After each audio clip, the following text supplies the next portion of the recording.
पौर्वे काले स्वर्णे लङ्के रावन् राजो दुःखं चक्रे विश्वा भूमिः खेदे मज्जत् काङ्क्षत् राजस्येच्छायां वै।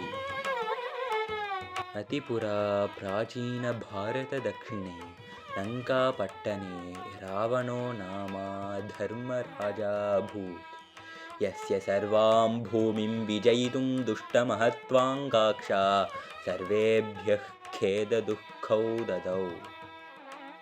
कौशल्ये सौराज्ये सर्वे त्वानन्देनाजीवन् जाता।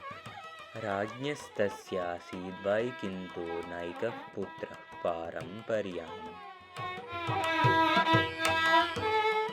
उत्तरभारते कौशलसुदेशे अयोध्यनगर्यां दशरथो राजा कुशलेन रराज। अयोध्यजनानां तु केवलम् एकाम् आशङ्कामासीत्, तेषां राज्ञः पुत्रो नासीदिति। वसिष्ठमुनेरुपदेशेन दशरथः पुत्रयज्ञं चकार। तस्माच्च तस्य तिसृभ्यः पत्नीभ्यश्चत्वारः पुत्रा जज्ञिरे। तेषु एकः कौशल्या सुप्रजो रामोऽस्ति। अस्याश्च कथायाः शूरः। यदापि भूमौ अधर्मो अवर्धिष्ट तदा विष्णुः अमुं मारयितुं स्वर्गात् तस्यां भुवि अजनि। अमुष्य विष्णोर्दशावताराः सन्ति, रामश्च तस्य सप्तमः। यदा रामस्य 15 वर्षा आसन् तदा रावणस्तस्य उत्तमशक्तौ आसीत्। मारीच इति नाम्ना रावणस्य बन्धस्तस्य मात्रा ताडकया सह यज्ञं कुर्वतां विश्वामित्रस्य च ऋषीणां च आतङ्कौ आस्ताम्। ये ऋषयः अयोध्यसमीपे न्यवसन् तथापि वै सर्वदिनेषु राक्षसैरव्यथ्यन्ताम्। ते दिने इव एकस्मिन् दिने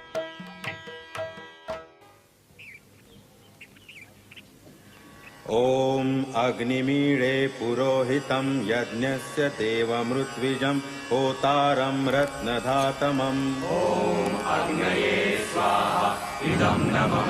अग्निः पूर्वेभिः ऋषिभिरीड्यो नूतनैरुतः स देवानेह वक्षति। ॐ अग्नये स्वाहा इदं नमः।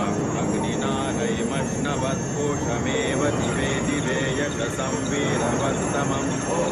अग्नये स्वाहा इदं नमः। अग्नेयं यज्ञमध्वरं विश्वतः परिपूरति।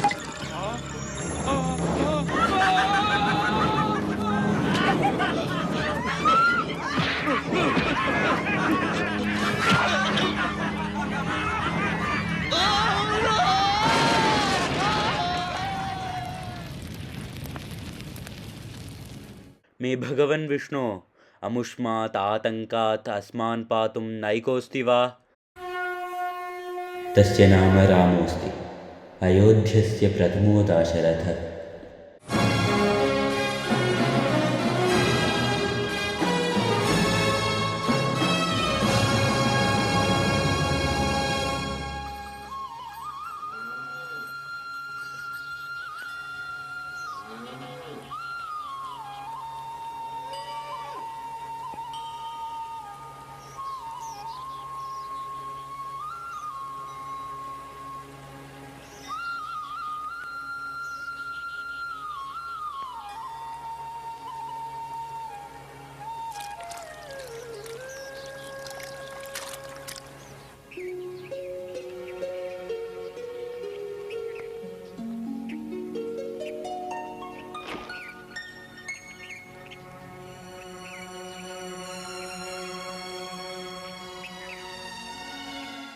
महर्षे, मम राजाकुलं तव संस्थया एध्यते।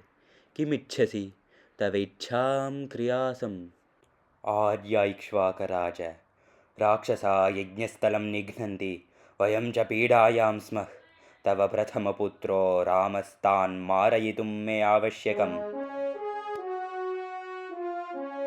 रामो वा स एव तु बालः। अहं तान् जगतः परायापयिष्यामि। एष देवविधिरस्ति। राजन्, दुर्निनीषसि वा? राजन्, रामं च लक्ष्मणं च प्रेषयतु। विश्वामित्रो वृष्णिश्च प्रज्ञश्चास्ति, शास्त्रमहापण्डितश्च अस्ति। असौ तव बालौ त्रास्यते। राम, लक्ष्मण, इहागच्छतः पुत्रौ। विश्वामित्रमहर्षे, तुभ्यं मे पुत्रौ अतिष्ठिपं। तयोर्ज्ञानधृती धेहि। सुभूया दशरथ महाराज, लोकं त्रयमाणं निश्चयं मकार्षीः। नौ पितेव त्वां सेविष्यावहे, ते इच्छा नौ विधिर्भवेत्।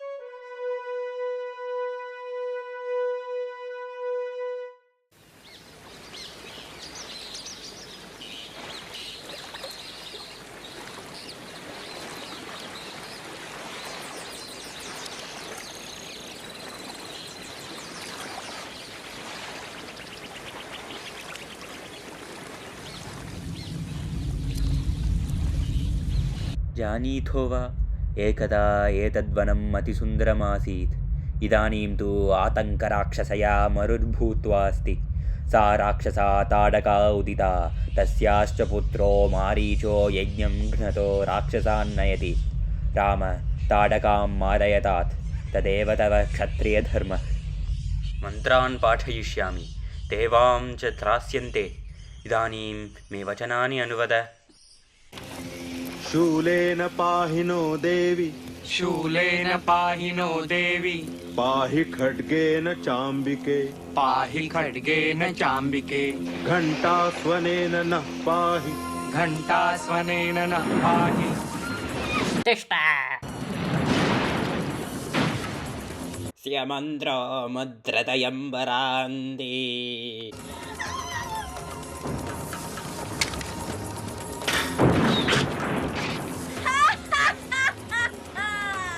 ते लघुबाणाः हन्तुं न शक्यन्ते।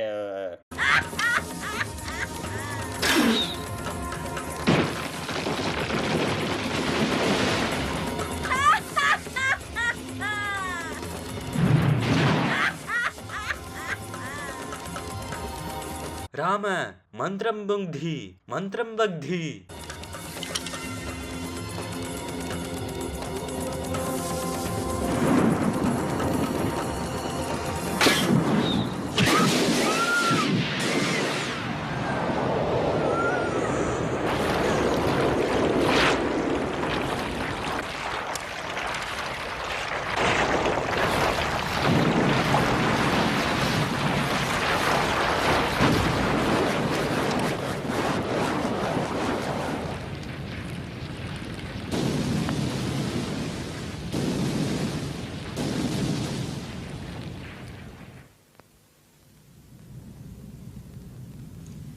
बहुवर्षात् पूर्वम् एतस्मिन् स्थले एव देवा मम दीर्घतपः कृते अस्त्राधिगमम् अददुः। इदानीं सुधर्मिणे तानि अस्त्राणि दातुं समयम् आगमत्।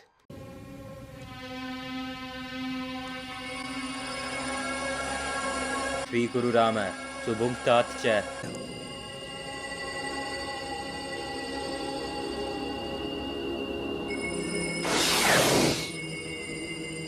ते सन्ति तव धर्मं त्रातुं भुज्या।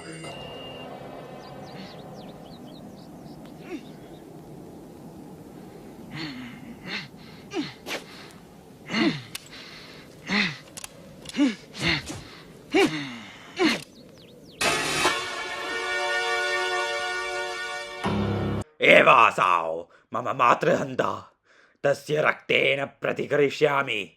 मे वाचं वदाम्।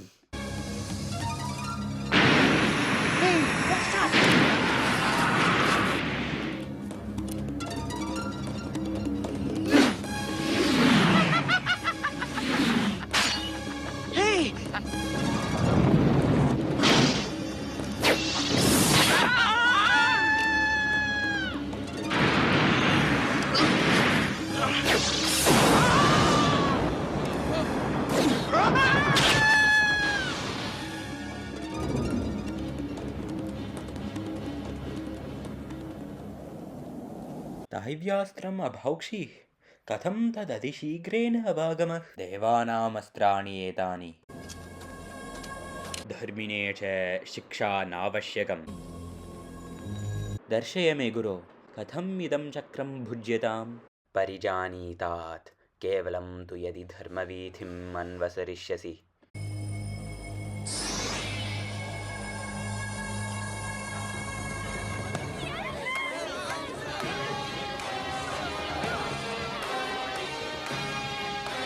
शृणुतः सर्वे इदं शिवमहाधनु य इदम् उन्नीय आरोपयेत् जनकराजस्तस्मै प्रतिदद्यात् स तस्मै विवाहे देवी सीतां दद्यात्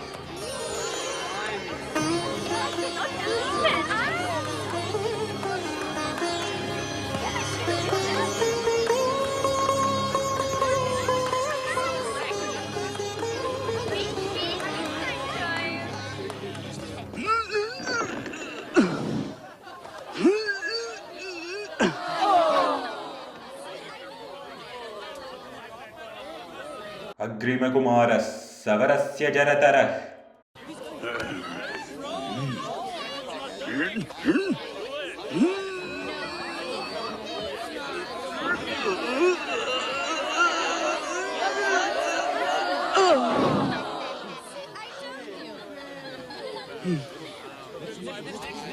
अग्रिमकुमारो अयोध्यस्य रामः